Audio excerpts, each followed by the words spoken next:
We're going to call in our guest. Mr. Warren Jack is here tonight. Fantastic. Hello, Warren. Nice to see you. Let me get these mics sorted out here. Make sure they're all in the right spot. Sit down. Welcome to my office.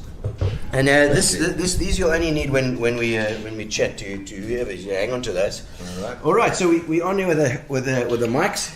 I think we can switch off this now as well. And it's been a hell of a couple of weeks of sport. Yeah, you know, we've had so many oaks on talking about soccer and rugby and cricket and Lord knows what else, and everybody seems to be connected. Yeah, so, well, that's Port Elizabeth. It's so small, and Garth obviously is my mate. I mean, I've been with him for 100 years. He's looked after me, and you know, we've done every sport just about. But that's the thing with Port Elizabeth, you know. Yeah, it's such a friendly city, and the people you connect with are so good.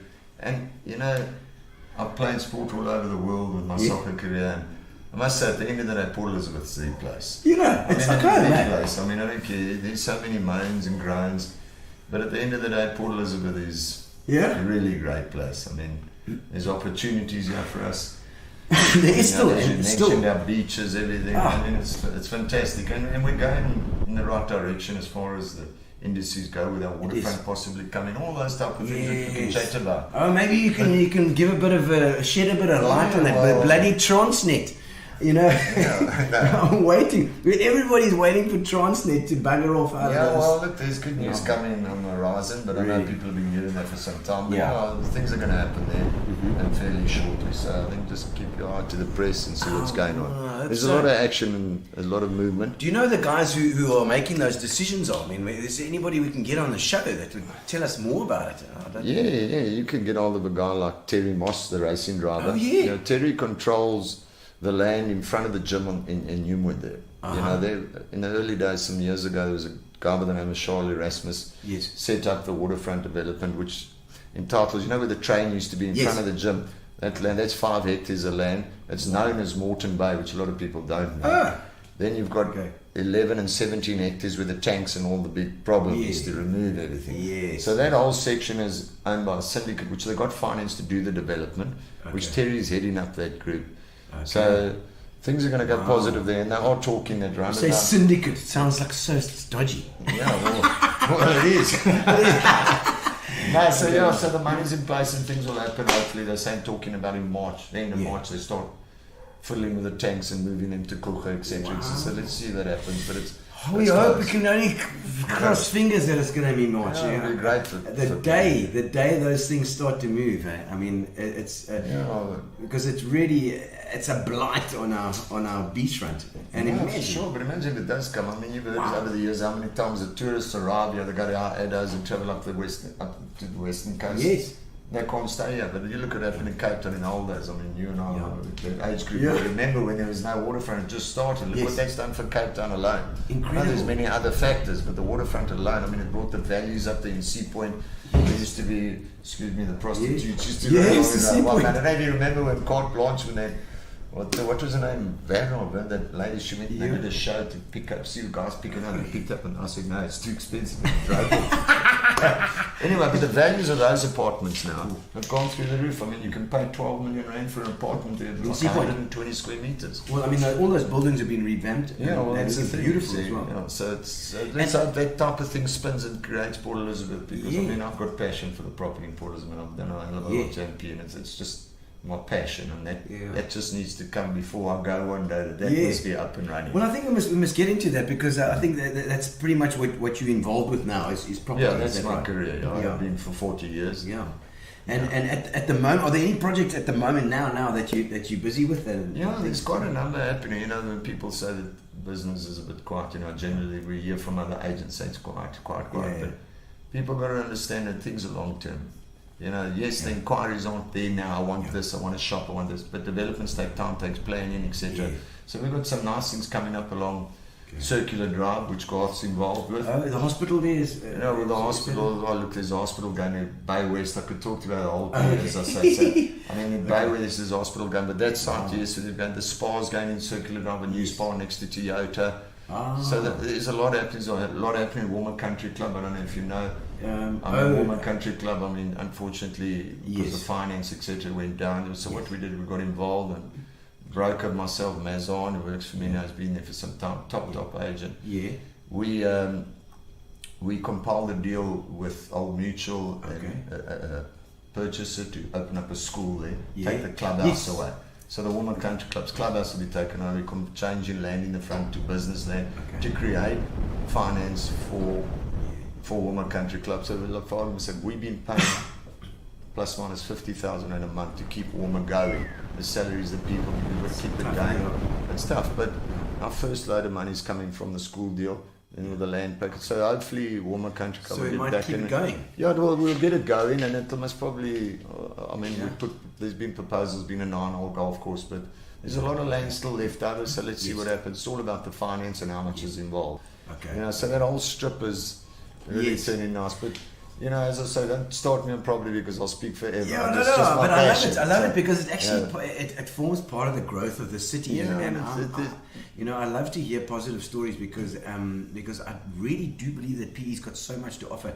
If you look at the township, for example, the Woman Town, if we start to uplift there and then things get better, then the property values go up, and then everything wins, there's a lot of issues in the Warmer area. The Warmer Township, it's factually known and the council known, everybody knows it. There's methane gas under the ground there. It's frightening where the people are living. It's really frightening. But the council have purchased land behind the golf club where they're hoping to build. Arlington Racetrack has been now sold and purchased by Durban developers. Something will happen there. So hopefully they'll create more housing. That's a 60 hectare development. That's huge. Which is Garth's client. So us at M Square happy. Then this is what my agents said. They bring in business. So we'll get that project. Incredible. But it's just amazing how values and things change. And, which is interesting, in fact, which makes my game passionate, and that's why I love it. The warehousing market there's a new, I believe, and I've got, as I say, 40 years as I've seen it go along, and remember, P's not Joburg. It's P's. So I know every single nook and cranny in Port Elizabeth. As far as the commercial side goes, we're now going to start a residential department, which is going tremendously. I've got about 4 developments already. We've got a young guy in by the name of Daniel Matthews.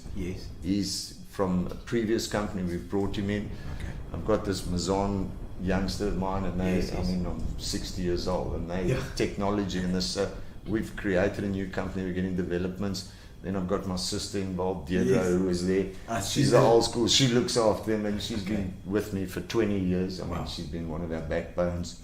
Her daughter works for me. She's my engineer. So you're surrounded with people. It's just, but it takes time to set it up, And your staff, like I've mentioned before on the show, your staff has to be, if you get low staff turnover, that's what you want to aim for the people that have been there for a long time. Well, that's it. The nice part is at the end of that, family is also is a big part, but we don't at the office. The office is business, business, so it's good. And I've got a really good team. All of them. I've got. Guys that were F&B bank charges, Sean Payton, and he's tremendous. I don't know. He's tremendous. He's a MacGyver. From my cars, from my cars to registrations to everything. Sean, he loves admin and he loves talking, so he's just fantastic. Quite a rugby player, Sean. I believe so. Look, I've heard a lot of stories, but I don't think a man would like me to mention what's Sean, there was one thing about Sean Payton, and he was never scared to tackle anybody. He was the biggest oak on the field there. Sean would take him out. No, he's tremendous. You put that mic in the center. Oh, okay. The two of you. Okay, I'll put this one. The other one's getting a bit noisy. Oh, okay, all right. It's a noisy mic. Is it this thing? Might be. Okay. So I built a nice team, and that's it. But as I said, talking about the market itself, just to give you a little example on how values are grown. I did the Builders Warehouse Complex, which everybody knows, which is now 11 years ago. Believe it, only 11. But we paid 65 Rand a square meter for the land there. Then, today, that same land you'd get at a push 2,000 a square. So it just shows you, and I did the entire William Moffat with all the car dealerships along it as well. So I've been quite involved in the property industry in PE. I've been involved in literally every development, as far as shopping centres alone. And then, but my big part is the warehousing market. Did you start M Squared as warehousing, or was it commercial property when you started out? Yeah, look, when I started with my mentor and an absolute gentleman, and most probably to this day, there's nobody I believe that knows property industry than him. It's Philip Bowman. I mean, he took me under his wing those years, and there was no other agents. Wow. And I worked for him for about 17 years, and he kept saying to me, "Go on your own, Warren, go on your own." He's such a beautiful man. Yeah. But you know, the grass is never greener on the other side. Yeah. But I had his backing and I had his help, which he stayed with me afterwards. And then I've grown my company now for, I think, about 25, 26 years. Of course, I've got my wife that's involved. Okay. My daughters are now getting involved, Laura and Caitlin. Okay. So, you know, I want them to get into it. Yes. Because it's a good industry to be in. Yeah. Especially if you know what you're doing. And I don't believe that anybody can get better training from where we are. Yeah. I mean, what I've set up, we've seen everything. Okay. So, yeah, you know, and so even Green Acres. I mean, I went from door to door, knocked on door to door with Philip Bowman. Really? When there used to be houses along there. To get all the houses together. And there's stories that can be told there. Yeah, and those office blocks, past. all those office blocks there in Green Acres. I mean, that day I remember we went to the auction for the land. Nobody arrived. What? And my client, which was Sunlam at the time, paid 900,000 for that big portion of land. That land must be worth 50 million today. Yes. So, you know, these are the nice things that I see, and the numbers that take place. Yeah. And it's great. And William Moffat, as I say, but now things are moving in the western suburbs, up in that area, Bay West area, the Green Bushes, industrial parks, which we've now got state-of-the-art buildings. Because remember, we've always been behind. We've got the asbestos. I've seen some of those. We've got asbestos warehousing in Deal Party, and that's where I believe there's going to be a big change in the whole market. Yes, with rental increases and things like that. So there's a change in our market, I believe, in the commercial side. My son's going to play DJ stuff at Black Impala there. They've got and I was saying, like, a club in Deal Party? Are you nuts? But, you know, those are the places you buy now.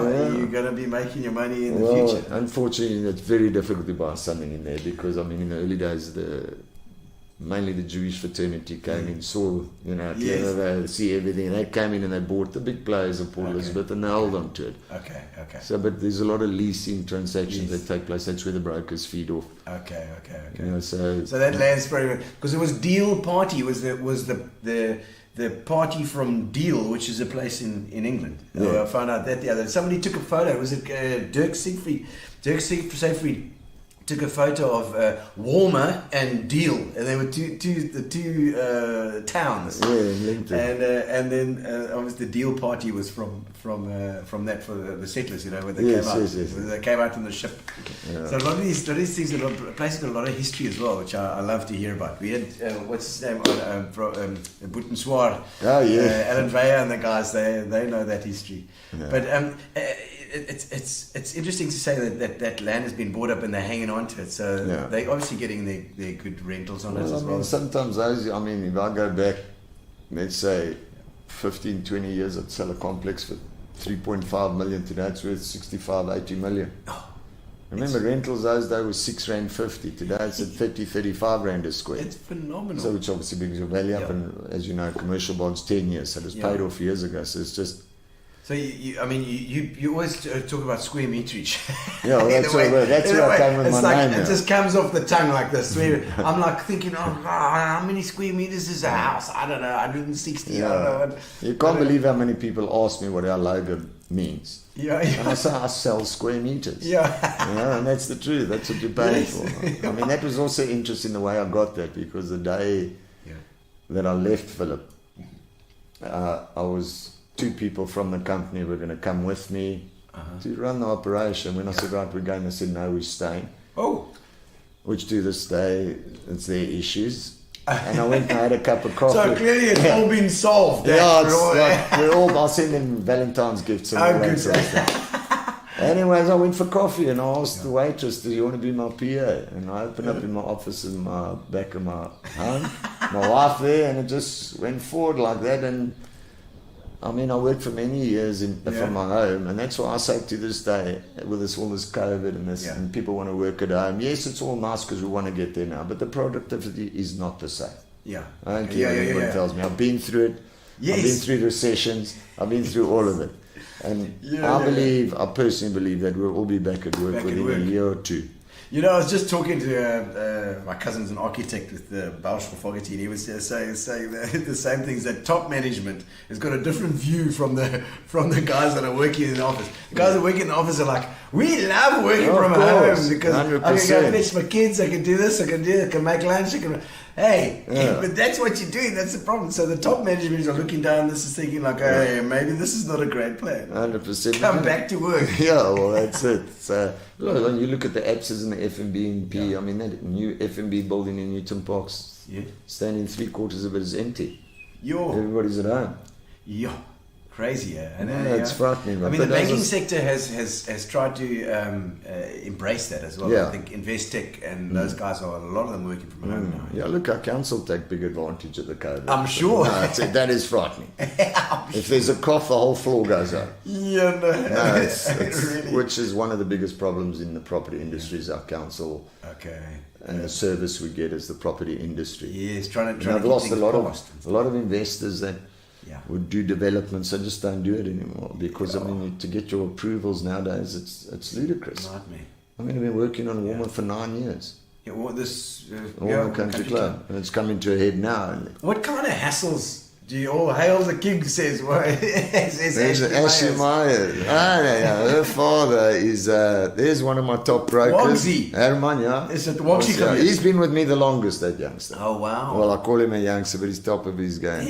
So how's it Warren? Good vibes, says Julian Mortar. I went to the World Cup with his dad. Carl Bauermeister, we're going to have him on the show. Carl, be ready for your call. Carl, egg and toast, brother. Where's it? Is he like from school? No, from the school days. We were at school together. Oh, really? Played sport. I mean, what a tremendous sportsman. Unbelievable, Carl. He was unbelievable. And every day after school, we go to his house and he'd make me egg on toast. And then Carl and Ray, his brother, would play cricket in the backyard with a tennis ball that sloped like this. Now we had great times. I mean, as you know, played squash all that together. I think Carl's one of the biggest, best all-rounders that second best. Ask him. Who's the best one? Garth Webster. Oh, right. Michelle Clarence saying, how's it? Worry, Jake. What happened to the pool? What happened with the pool? That's from my local pub, the Cave. It's in Warmer, next to the Warmer Township there, and we had a pool competition. That's where I go and I relax. Because wherever I go, people say, how's the property industry? This and that. So you've got to have your local place. So in Warmer, I go there and I play pool. There's really nice guys. Whereabouts is that? In Moore Road, 4 Moore Road, Warmer.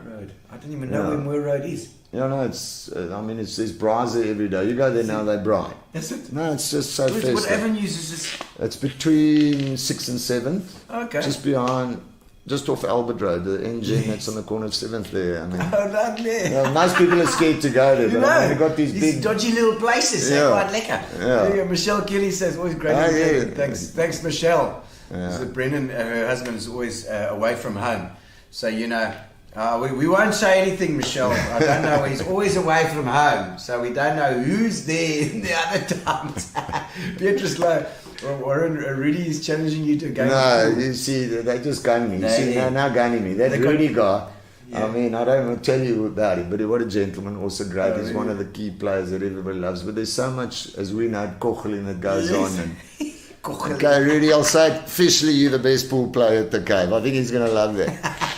There's my lovely daughter. Jane Jack, there we go. Hello, Laura Jane. How old is your daughter now? She's 22 and the other one's 19. Laura's studying law at the moment, and her sister's Caitlin she's trying to do psychology. Okay. She's very good. She's now at my company. Getting along there because I want to swing them now. Were your daughters at Clarendon, yes, and then St. Theodore. Aidan's? Sorry? St. Aidan's, they're in Church Road. Were they in Church? I remember seeing that. Was it a black Mercedes that you guys had? Yes, they were Twinkle Tots in Clarendon, then Theodore. Oh, okay. So it was Clarendon Park that I think I remember your car. That's where I first saw you. As well. Brendan Kelly's, he's home. Brendan's home. Okay, well then I won't go around then, Brendan. I won't come around to Michelle this time then. Just let me know when you're away. Whose band's back? Right. Hello, Ray. How are you, my child? Also, Ray, another chap we'll have to have on the show. Yeah, at some also a stage. legend. Liquor industry, I think. Unbelievable. Absolutely. We've heard a lot about you, Ray, so I'm sure you've got a lot of stories to tell. No, that's for sure. That'll be for sure, yeah. But so property market going forward. I mean, with COVID now, are you saying that people are coming back to the offices? Yeah, look, I'm saying that eventually, well, slowly and surely coming back. I mean, I can see the swing in the market with rentals that have been achieved now, and from all my landlords that are telling me they're getting more inquiries. Okay. So I slowly see it back. So I think I'm right, and I think it'll all get back and up and running again. But there's a lot of people that have taken some serious knocks. Yeah. Because of obviously vacancies and that sort of stuff. So, so it's not as easy as everybody thinks. Some industries have been decimated by this thing. So we hope that that it'll come back, including our one. Yeah, no. But we're also getting the calls are coming in, and I think I agree with you that people would want to come back to the office again, and that means that commercial property then is going to do. I presume do better. It's hopefully. I mean, at the moment, the logistic market is not only from COVID, but that in our industry has gone quiet. I mean, the warehousing space used to just go like this. Always used to be inquiries, but that's gone down. But that's because of the economy and different things. And what happened in Natal and blah blah blah. It's a different issue. But I would think that warehousing would be more demand. Yeah, look, some of them are the food industries, like Pioneer Foods. Yes. They've taken a lot. I mean, that Ashley Myers, her father's Mayprop Properties, which is in Port Elizabeth, is one of the biggest. I remember old company that too. Yeah, that big company, and that's where I did a lot of my early days with them. I mean, they came along and said, right, we want to buy warehousing. So I thought, well, here we go, I'm your mate. So we had like an open checkbook to buy, and they were spot on. I mean, did you have mentors back then helping you with the thing? I mean, Philip as well. Philip, and then I learned a lot from Gary Myers. Okay. His father, Jack Myers, he's a billionaire. He lived in Monaco, back and forth. Knows the game back to front. Wow. Okay. So look, there's a lot of Trump. He's a bit of a Donald Trump. Hopefully not only in the property market. Yeah, I knew it.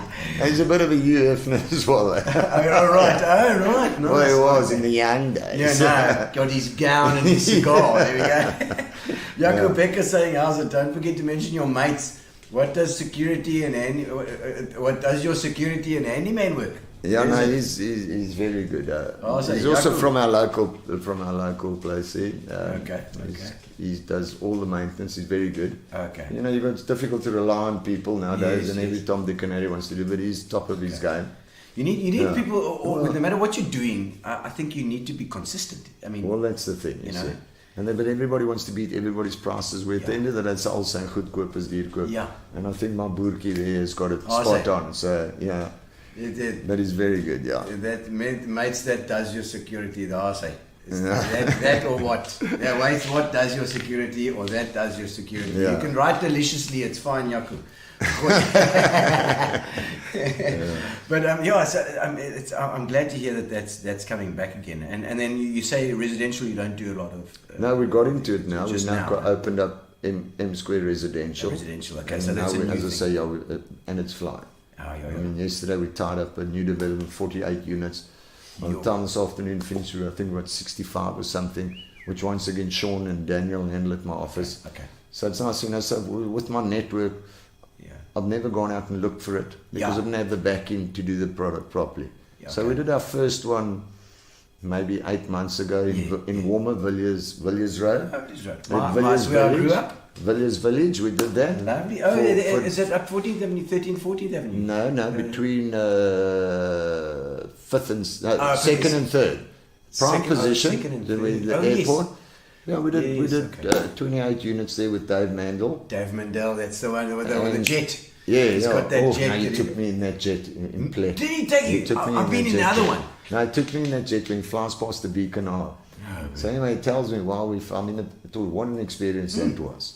Yeah. I mean, I was in Plett with Gary Myers, my prop. I go there every December. It's beautiful. I've got a 30 million rand holiday home for free. Yeah, lovely. We did, mate. So I go there, so Dave's flying back and forth. Yeah. So Gary says, why don't you go for a flight? I said, no, there's no ways I'm going to get in there. So I sent Dave a message. I said, looks good. He says, no, come tomorrow morning. I said, no, I'm not going. No.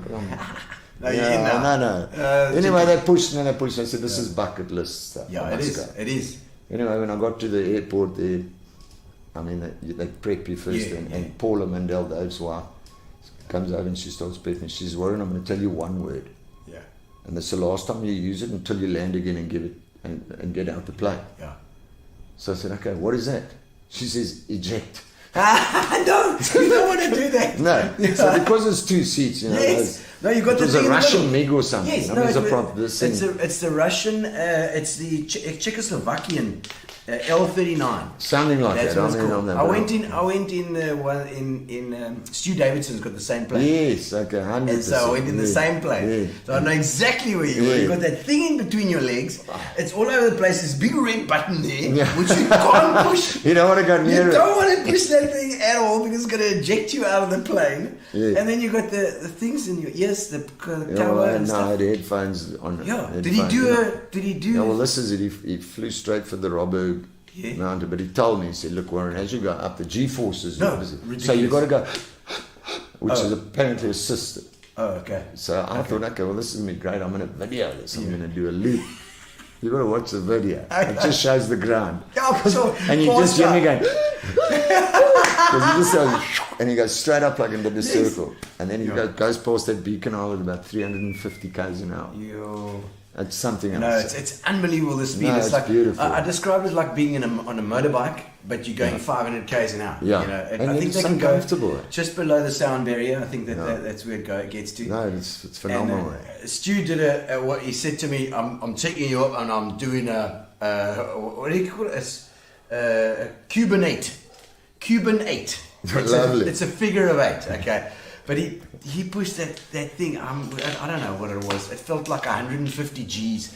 I think it was 8 G's or 7 G's or something that he pulled. I don't know that. And I had a video on my face. I don't know if you had a video. No, I didn't. No, but I was like trying to push everything in my body to try to get rid of it. It's crazy. Yeah, no, it was great. Yeah. And it wasn't an amazing experience though. No, it was fantastic, I must say. And did you throw up as well? No. Okay, afterwards I threw up. Did you? Bad pilot. No, it was just too much. I managed to hold it together while I was still with him. But I was driving home in my car and then I pulled over. That was it. My lunch came out. No, I actually had a good run. It was enjoyable. Fantastic. Very enjoyable, yeah. Oh, and then so quick. Oh, I it was over within 10 minutes. I know. I blinked and I was in nines. I blinked and I was back in play. Crazy stuff. And you can understand how the fighter pilots as well can pass out and crash into the ground within 100%. seconds. That's always amazed me. Why do these kamikaze pilots wear a helmet? I know. What's the point? Just to hear the control tower. Yeah. Oh my word. Okay, so M squared going through now, doing residential, but that is your passion. That's my now. passion. Yeah. My passion that's is your passion property. now. But let's go back a little bit now. Let's rewind a little bit because your sporting accolades. I mean, that helps with the business as well, getting it going because of your connections. Look, my soccer has been fantastic for my business. Yeah. Fantastic. I mean, over the years with all the connections I've made, I've travelled the world, I've played in it.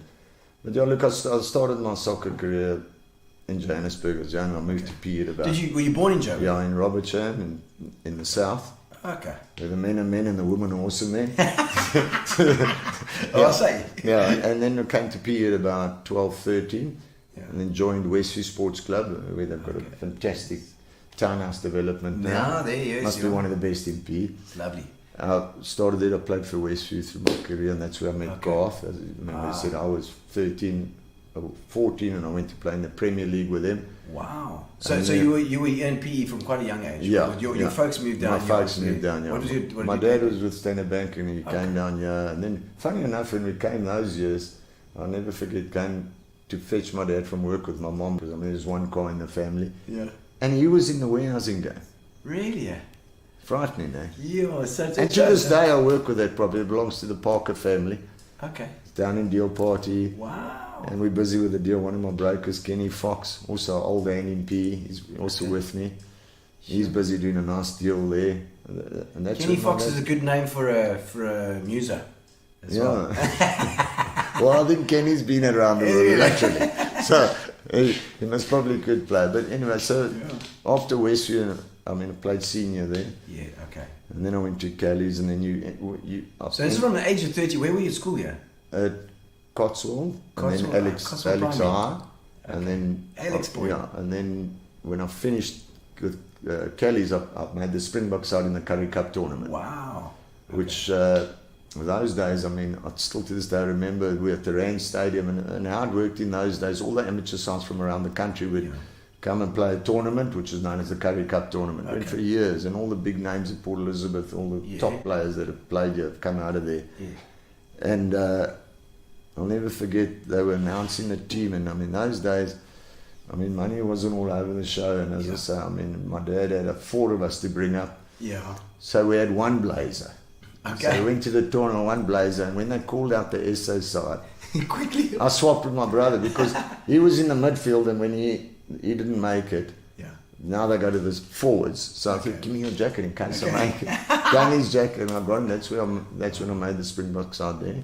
Okay. And then I made the South African indoor side, which quite frankly was a bit better as far as playing, because with the amateur side, you're known as a Springbok, but you're not playing international games. Okay. It's just a Currie Cup. So, yes. you know, whereas the indoor, we played against Portugal, Hungary, that sort of thing. So I played internationals. Yes. Which is a big difference. Yes. You know, and got a lot of experience from there. Okay. And then from there, I went to overseas. I went to play in Cyprus. Oh, wow. Greece. Yeah, well, it's not Greece. I mean, well, that's why I say Philip. Philip. Philip. Yasu Philip.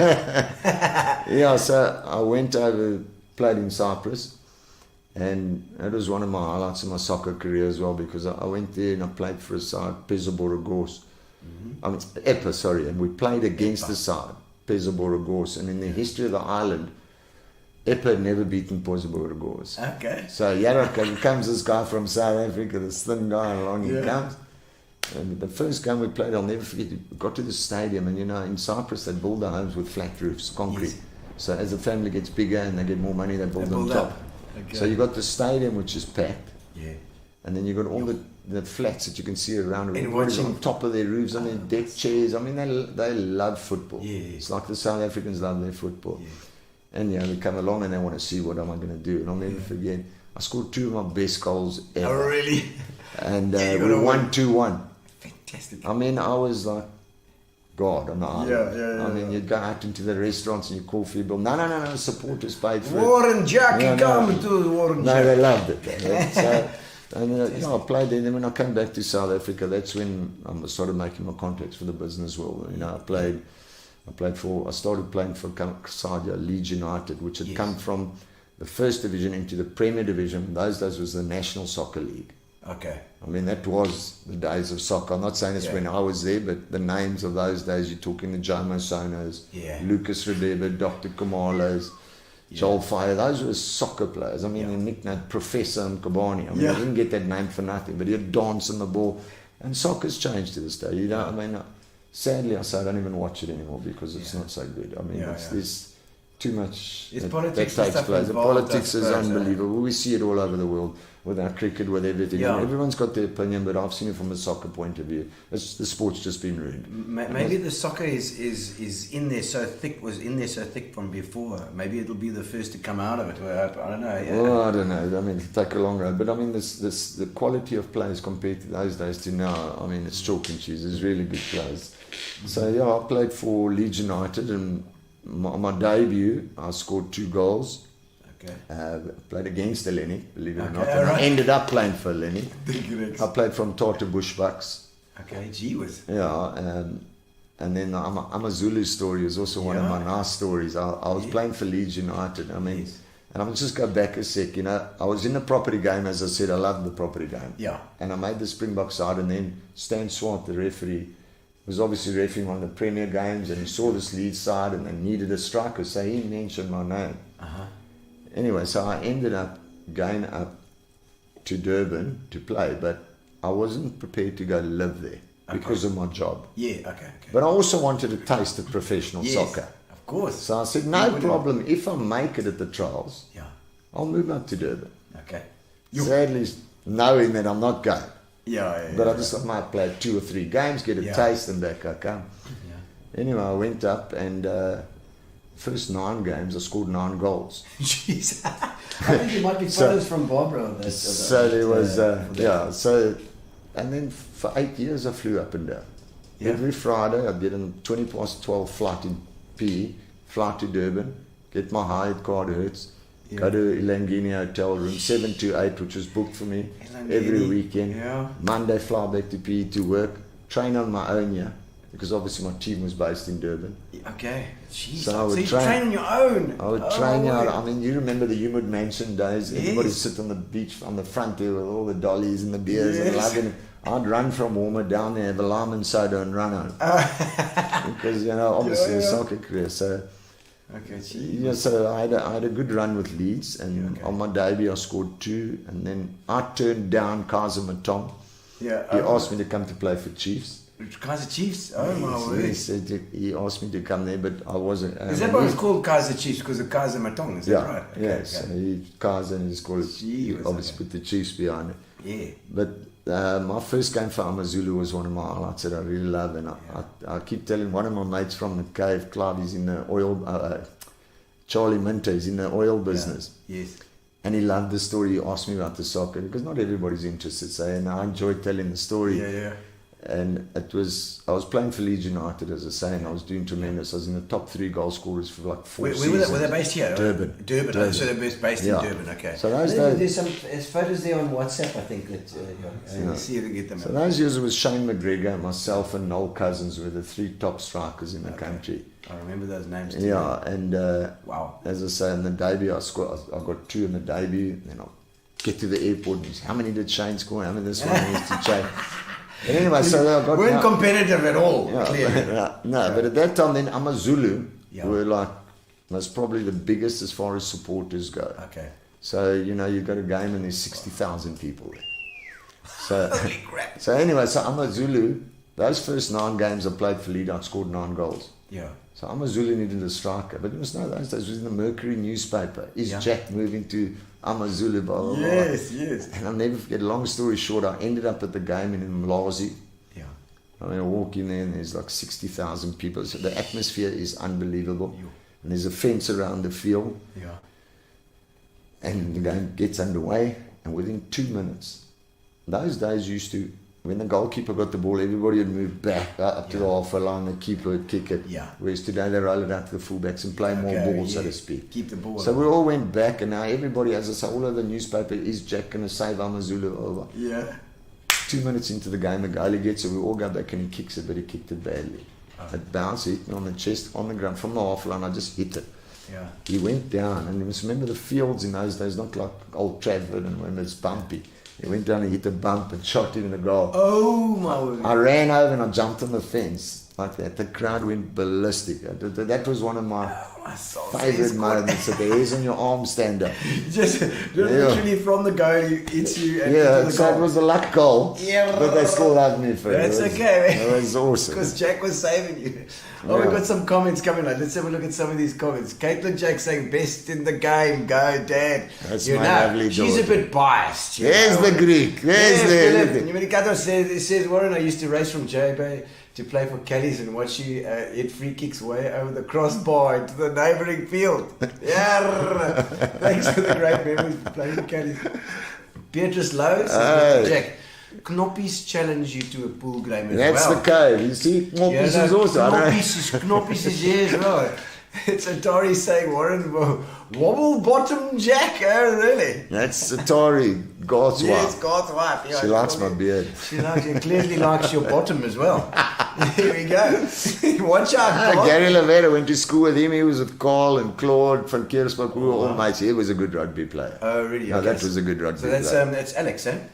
Was Yes, that Alex, yeah. Alex as well. Yeah. Tracy Pelt. Yeah, that's my PA, my daughter's, my sister's daughter, and Finn, a youngster. Oh, lovely guy. Janet Jack, there's some more family there. We have a great team. There's my captain of the team. Oh, excellent. Jakey, you're a true and amazing friend. That's it. There we go. Carl Barrera. He's the best soccer player in the world. Warren! Ronald Minnow says, Warren, your drink is getting cold, but have a sip. No, I mean, look what they got to drink. There's no Richelieu and Coke here. You know, there's another one who's the best in the world. Who's the best soccer? There's Mariki from the cave as well. Boxy rock, salt of the earth, you are, says Sue Fraser. That's You were it. just talking about the lime and soda. There's a lime and soda Yeah, there. no, this rock shandy's Yeah, fantastic. because And you the said ice you is ran- gone. I'm talking too much. You ran all the way down to Humid Mansions to get your lime and soda. I've had enough of it. Yeah. Okay, we've got a surprise guest, little guest coming in here. Gavin Hunt is in. He's in the, he's in the house. There's a Hello, Gavin. son. What's in your beauty? Excellent, Gavin. Lovely to have you in the You studio. checking all those? You know why he's bald? All those flick-ons, boy. Flick-ons. Oh, the flick-ons. The flick-ons. Is Get that in there, son. Devil's Peak? There we go. Cheers to you, Gavin. Yes, boys. I can't There's drink a- those. Gabby, You're drinking all those poof drinks, all the girls drinks. I have to. They made me. We're doing it. Now, tell me, just do you want to do a little introduction for Gavin? Yeah, look, Gavin and I, we played in the army together. Ah, I mean, I don't know how many people know, but Gavin is the top coach in South African football as far as, I mean, Yes. I think you've got 5 titles, Gavin, am I correct? Yeah. Yeah, he's got 5 Premier League titles, which is Sure, fantastic. Gavin. I don't think anybody else has got that. unbelievable. Yeah, he played he nearly made the SA side. One of those Curry Almost. Cup tournaments I told you about. Yes. We went out one night. Yeah. I'll And tell you we're the in story. this- Don't let him tell you the story. Let me tell you. Okay. You tell us the story. Tell us what happened there. Hey, listen. What- So anyway, long story short, we're getting to the final of the Curry Cup. Western Province versus Defence in Cape Town. True story. So we said, now let's go for a drink the night before the game. Now, 1 or 2, just to calm the nerves down. Anyway, we go to a club called Prince of Wales. True story. Prince of Wales. Anyway, there's an oak there, he tunes me a bit of shit like, what? But the oak is 6 foot, but he's 7 foot wide. The oak is the oak is this big. Anyway, so Blocks out the sun. yeah, so I hit the oak, I have a fight. But the oak, when I hit him, he stared and looks at me. All these oaks, Shane McGregor, Warren Jack, all these oaks, they were gone. Disappeared. Anyway, I was in Grootersdorp Hospital 3 o'clock in the morning. We had to play the Curry Cup final the next day, and we lost. I couldn't move. Yeah. Oh, Unbelievable no. story. Gavin, you really should be a conflict avoider. You can't have this stuff happening. It's part Picked on the of wrong his- oak, Luke. Yeah, I see that. Always prepared to take a chance. Then he was a fullback for a Learning Football Club with the Okay. Budgie Byrne family, and that's where we played together for some time. Okay, so you played with this oak as well then? Properly. No, this oak used to come in on a Thursday. The oak has never, he told me he trained, he talked shit. He never trained. He ran up and down the beachfront there at Newwood. Looking for ladies. Yeah, and then on a Thursday, he was coming down to Cape Town. We played Friday nights. And then we would have a mood of a party. And then Saturday morning, he would fly out again back to PE. And we saw him the next week again. A legend. I'll tell you one thing. My job was to cross the ball. That was my job. And Okay. Warren used to tell me, just put the ball in the box, I'll find it. And he used to find it. Yeah. That's it. Because he's so bloody tall. Yeah, no, That's the thing. Nice. I used to tell him, listen, boss, be in the box. Stevie Wonder will score when I cross. You know what I mean? he's seen us punching himself again. You know, pumping it up. I'm talking shit. Yeah, beautiful. So, Gavin, you've done a lot of coaching then as well, eh? Yeah, listen, it was an absolute pleasure playing with a guy like Warren. The times we had, unbelievable. I would think more off the field than on the field. I mean, it was an absolute. He's the second most famous person in Port Elizabeth. The second most famous. Oh, yeah? Who's the most The first was Queen Elizabeth, and he's the second most famous. The mayor. Every time I'm phoning The him, mayor. The No, he's the mayor. mayor of He's PE. the mayor of PE, this boy. There's quite a few mayors around here. I'll tell you what. Oh, there is. No. He's the mayor. He's the mayor of PE. Okay. Because Garth Webster clearly is obviously one of those acts as well. Yeah. And we were talking about getting into fights and things. And I know Clinton White is one of the. I don't know if. Yeah, I think Gavin did meet Clinton, but Gavin is much younger than us. Oh, I see. Yeah, so he was. Yeah, I don't think Gavin knows him. Yeah. All right. I was just wondering. 'cause Clinton Younger. White. Yeah, Clinton White. I know Clint White. I know Clint White. No, no, Clint Yes. White. Yeah, but he's younger than us. No, Clint Clint's and White also- will pick a fight in a phone booth. Yes, that's what I'm saying. He's a player that's got the most red cards in my whole career. That I've Yes, seen. Clinton. We say, Clinton, please calm down, because he's very good. Very, very Yes. good. He said, Clinton, please Super- calm down. 10 minutes later. Hey, red It's card. like that Balotelli guy. Yeah. Always No, red look, card. there's obviously it's a case of if you that kind of personality, it gets you a long way, but it also plays against you a bit. No, for sure. Clint will be the first guy to admit that, I'm sure. yeah. But what a player as well. Yeah, very good, very good PE's, player. PE's come up with some good players. Yeah, we've produced some very good players, very good. I'd say the best ever that's come out of Pisa Garden name is Shaunton Clark. Okay, Shaunton. Yeah. Okay, Passed on, yeah, but what a soccer player. Really? No, he was fantastic. Sure. Fantastic. In fact, I played overseas with him. We were flatmates when I Okay. played in Cyprus. He was there ready when I got there. He was Wow. there. And Gavin, any other guys from PE that you know that have done good things with you? Well, obviously, I mean, What I about know that some SAB artists- rep?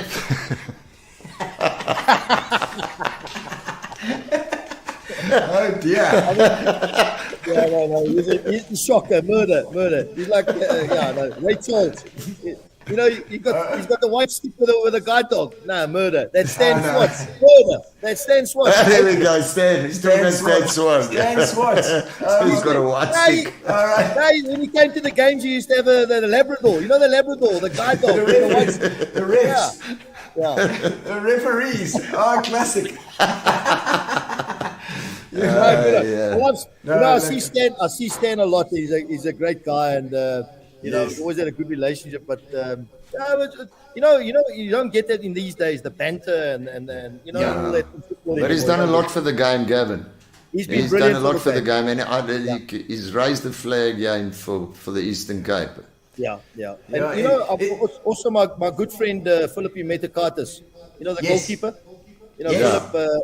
When I came into the professional game, obviously Philip took me under his wing, and he was there for me. And Philip's going through a hard time at the moment, but Yes. he's a guy that I've got great respect for. And He's somebody- online. He's online watching us right now. Nah, he's my man. Nah, he's a great He's guy. been chirping us already. He's still full of cuck. He's chirping us.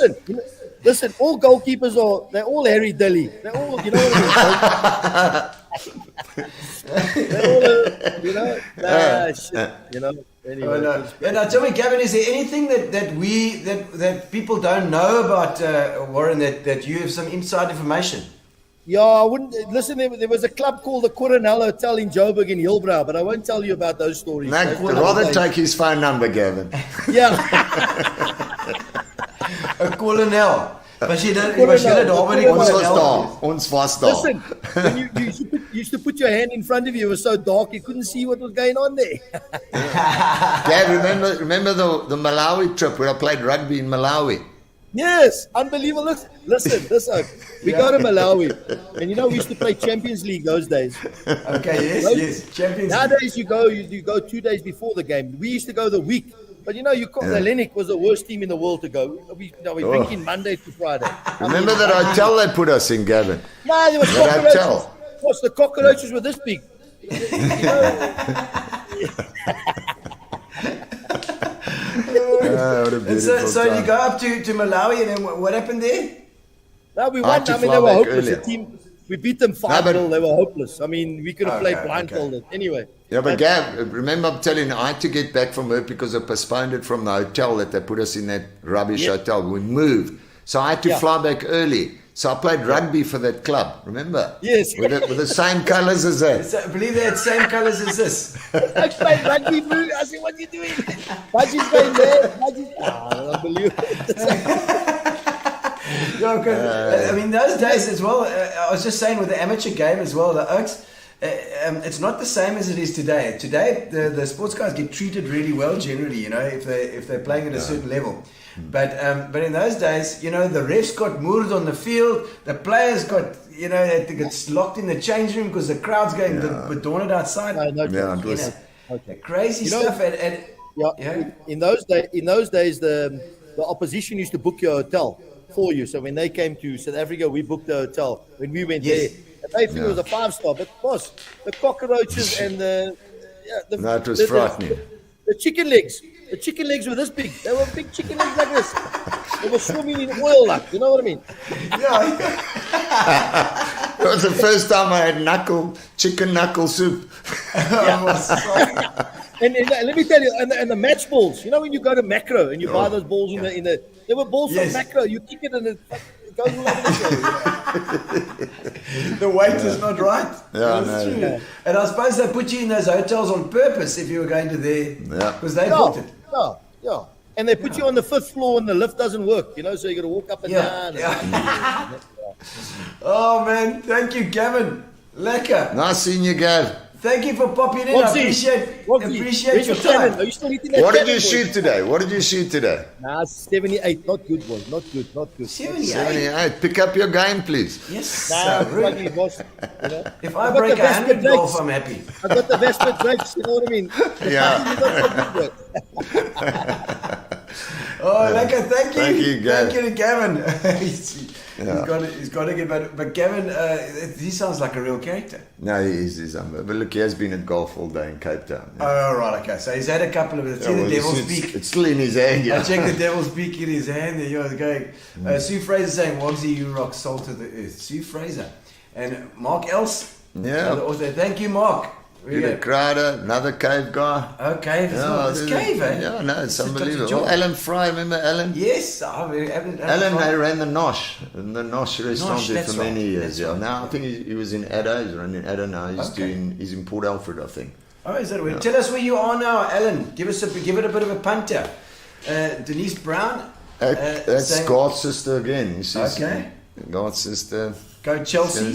Barbara Manor. Yeah, Barbara. Manor. There's an absolute beaut. I mean, what she does for the soccer fraternity now, because, you know, when you finish, everybody waltzes away. She keeps us all together. Yeah. She keeps all the time, and she's so connected. This lady, she is. every week, but she's so connected. That's true. Very nice lady. Yeah. And Beatrice Lowe saying there 4 years ago, Mr. Jack made our day. I was not sure what he's referring to there. 4 years ago. Yeah, no, that was at the cave, and I walked into the cave, and he came there. I didn't know him from a bar of soap, and he sat down with his wife. He came there to get married, so he had his guests and his wife and himself, and they sat down. I didn't know them. I was standing outside, and I looked over and I saw he was happy, and the guys, it's his day, so I didn't know him. I just said to the barman, just put the tab on me for them for their wedding. Oh, magic. So he has never forgotten it. Beatrice, what a legend. Yeah. There he is. His name's Loki. You must see this guy make a fire. Do you do this often, by the way? Yeah. I go every evening. I go for 1 or 2 drinks at the cove to just wind down and then get home by 6, 6:15. Lekker. You know, and there's people like that. I mean, he makes a fire with 42 bags of wood. I mean, you've got to see it. He loves fire. I mean, but there's a fireplace at the cave that. Can I take this off, by the way? Yeah, you can take it. Thank you very much. Yeah. There's a big fireplace, about 2-3 meters long now with a huge thing. He just packs the wood in there and he loves a fire. Well, this is a place we need to. No, it's a place to be. It's a place to be. Yeah. And I see a couple of guests here as well. Before we finish off with the comments, I see Mark Turner there. Yeah, Mark was at school with me. Okay, so Mark's watching from Cape Town. Keep the stories clean. It doesn't have to be clean here. While the stories we're talking about stories. We got Garth Webster is gonna do a pop on. We hope his internet is okay. Yeah. Let's check if Garth is there. Garth, are you with us, Garth? Hello, guys. Can you hear me? Excellent. Look at you. That picture looks fantastic. It's the chandelier, the dog, the family, all watching the TV with you. Fantastic. Good. We're loving it. Watching. Yes, I see that. Absolutely. And you can spot me as well. Yes, I can spot you. I spot you as well. Yes, absolutely. Tell us, Garth, you've known this chap for quite a while. Have you got any stories about this lad? Yes, I've got lots of stories about Warren, but this is a child-friendly program, and my daughter is in the room with me, so we're going to keep it tidy. Yes. And Warren's been speaking about his property acumen, and Warren's got the best property acumen I've ever known of anybody. I mean, he just knows everything about property.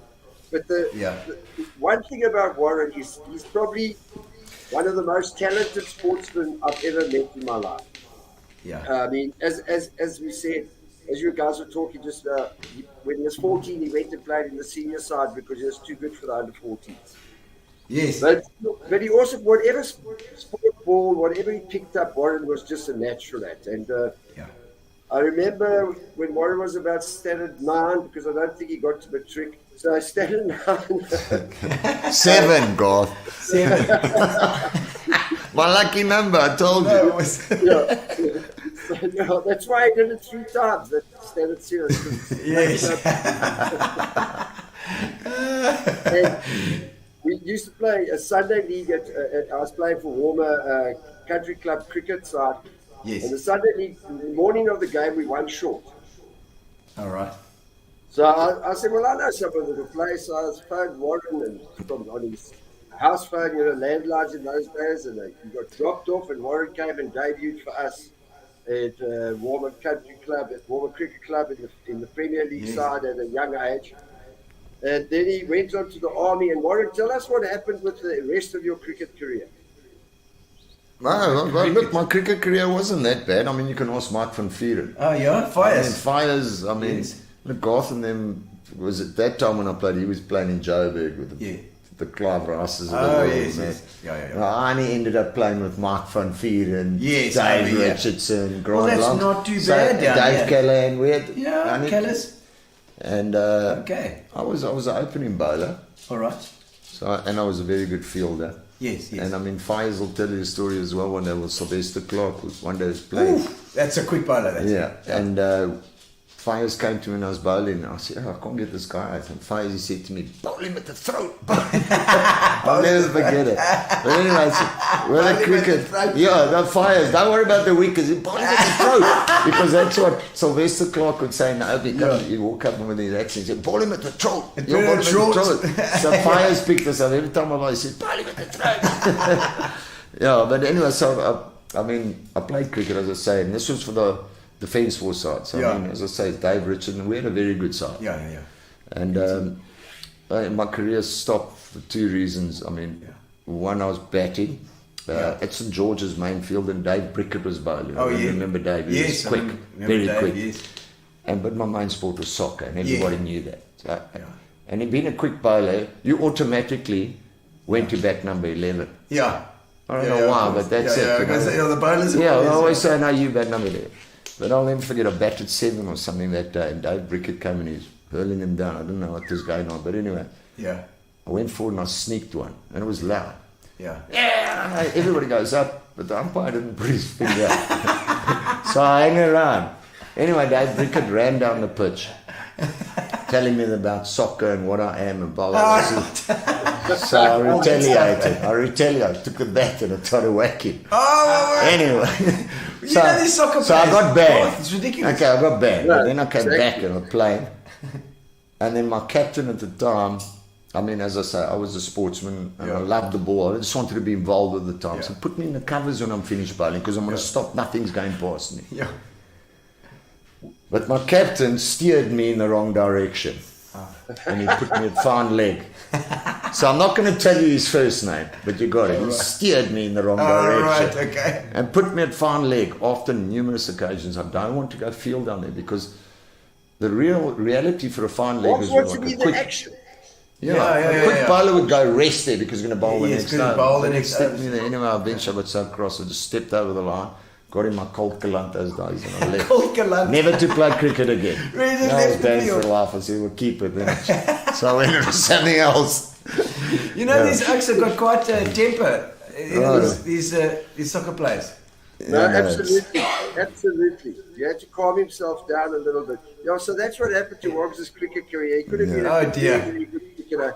But I mean, soccer was his love and what have you. Yes. But he told you about that story in Malawi where he played a bit of rugby. But he also got picked for the Alex rugby side. He was wandering around the Alex field one day. Yeah. He found a rugby ball there and he started kicking the ball over the poles from the halfway line.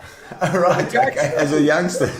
Gosh, ask me to tell you that story. It's amazing. Yeah, Where at Alex school, you'd have to cross the rugby field to get to the cricket nets. Okay, yeah. So I had my cricket boots in my hand and I was walking across, and all of them were warming up, throwing the ball around and kicking for poles from the 25. Yeah. All right. So the one guy kicked for the poles from the 25, got it over, and the guy behind the poles kicked it back and he missed, and it bounced to the halfway line where I was. Okay. So I just took the ball and I just put my foot and put it in the ground and stuck it in the ground from the halfway line over the post. The coach said, "Hey, you come here. Come, you're in. So that's what made me play rugby. Yeah, That's yeah. where Gary Levat and Carl Bellman stayed. And I think I stopped rugby because those years, and I can't remember the story 100%, but Carl Bellman was an excellent eighth man, if I remember those days. Okay. And you know, Carl's size, he was, and as I say, top sportsman, he was fantastic at rugby at school level. He was, people come to watch him and Gary Levat. Okay.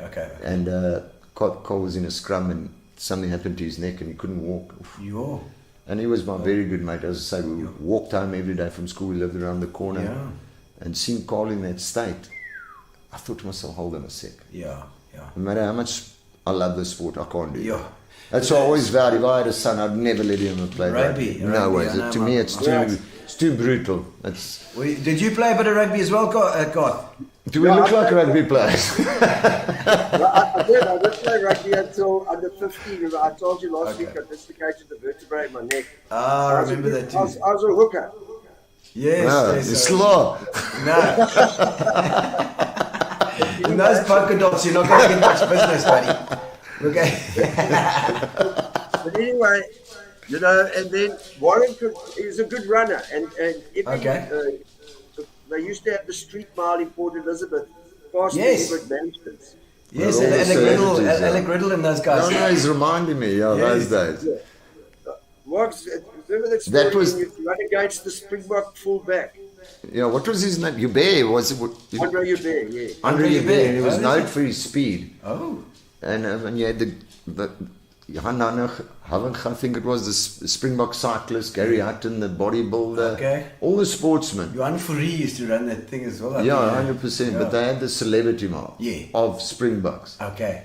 Okay, obviously not the proper athletics. Alec Riddle and those guys would do the main race, and Mike Bosch and those boys. Yes. So they get us there. And I've never done this type of running before, except at school. It's many years later. I didn't have running shoes, so I said, "Mike, give me your shoes, man. Mike, give me a pair of tackies." I put it on. And you bear, everybody's expecting this guy to win. Andre, And I remember I used to gamble in horse racing quite a bit. With the GGs. Yes, with Gavin Fenter. Did he have a problem with it, Garth? That's what we want to know, actually. No, we loved horses. He had horses. I had a horse, as well. His name was Flight Force. Reva Steenekam's father looked after my horse. Okay. So I knew Reva and for shame. And anyway, so the horse, that was just great. That horse racing feeling, as I heard Garth last week, when a horse of yours wins a race. Yeah. I mean, the feeling is magnificent. Yeah, God. you I were mean, saying, the rush is so awesome. So what did you want me? Which story do you want me, Garth? No, you're running this race against. Oh yes, the race. Yes. Yeah. So as I say, I was in the gambling game. Yes. So I thought, now how do I run this race? Because you all just start in a bunch. Yeah. So I thought, okay, hold on a second. They're running like a jockey. Runs a race. Yes, So I sat behind them all. I'll never forget. I got to the Old Mutual, that block of flats. What's it called now? Mitchell there. Mutual, And I thought, okay, time to pull the whip. And I think I won that race by about 4 or 5 meters. Wow. Yeah, and Andre came second. Excellent. So it shows you gambling is sometimes good. No, but I'm not a gambler. That tells you how to run a race. Yeah, exactly. He told you that something good will come out of it, God. Oh, magic. I love that. Yeah. Any other stories you got about... Oh, what is that? That's a photo. Hold it closer. My horse. No, that's Secret Brother. The horse Secret Brother. Is your horse? No, that was his horse. Oh, that's your horse. Oh, yes. And then, Did your horses ever race against each other? No, mine had 4 legs. The other thing was, speaking about his soccer career, He joined Sunday League side Stearns as a youngster. He's about 15 or 16 years old, Warren. And this side was run by Ricky Manor. And we played, and it's a tough game. So I turned around to Ricky Manor, who's captain, manager, and everything. I said, Ricky, we've got to get Warren on now. He says, but who do I pull off? I said, no, you take yourself off now. You know who they took off? Him. Nice. Well, you knew you were taking a chance there already. Yeah, we also had good fun at the World. I was an ambassador for the World Cup. Oh, wow, okay. Yeah, which was also fantastic. 210, Yeah, and I took Garth to all the games. We had great fun. But I also went to the World Cup in Berlin, Germany. Wow. When Italy played France. Yes. And Zinedine Zidane headbutted Materazzi. Yeah. Yes, I remember that. I watched it. I literally watched it. That is so hectic. And that's why, I mean, to this day, I still say to myself, there's no VAR like there is today there. Yeah. And what happened, I was just looking in that direction as a matter of interest because the game was pretty boring. Yeah. And where's my man, Zinedine Zidane? And I looked where he was, and as I looked at him, I just saw him big butt. But he hit the guy on his chest, which he fell down. So obviously the ref sees the guy on the ground, came across, but didn't see the incident. Yeah. He runs over to the linesman, comes back, runs to the other linesman. Nobody knows what's going on. Wow. So the game was a delay because clearly something happened. Yes. So after about literally 10 minutes, the ref had been on the side, came back on the field and showed him a red card. So I say they must have gone and replayed the television to see what had happened. I'm sure. Which, quite frankly, I would have thought would have been unfair because, I mean, if the ref doesn't see it, he doesn't see it. That's the way things are. Right. Yeah, the 2010 World Cup where we did Port Elizabeth. We even went up to the final in Johannesburg in 2010, Warren and myself. But that's another story. Warren can maybe tell you about that one later. But also one of Warren's big talents as well is auctioneering.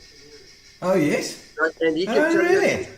Yeah, he can tell you a few stories about his auctioneering as well. Yeah, no, that was great. That was in the property industry, I mean. There's Dave Honeyball is a very good friend of mine and he's top accountant, and he was Echo Foundation's accountant.